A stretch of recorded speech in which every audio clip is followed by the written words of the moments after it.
Sa isang masukal na gubat sa Ghana, isang masipag na babae ang maingat at mahusay na nagpuputol ng malalaking tangkay ng kawayan. Sa bawat pagbagsak ng kawayan, maingat niya itong tinatabas, binubuo sa mga bungkos at pinapasan pa uwi sa kanyang tahanan. Pagdating sa bahay, sinusukat niya ang mga kawayan at saka ito pinuputol gamit ang lagari.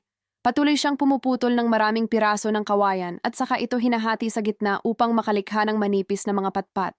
Matapos makagawa ng ilang patpat, inilalagay niya ito sa isang lalagyan at sinisimulan ang paghubog sa mga ito sa pamamagitan ng paulit-ulit na pagkikiskis. Pinasmooth niya ang bawat patpat gamit ang liha upang makamit ang perpektong bilog na hugis.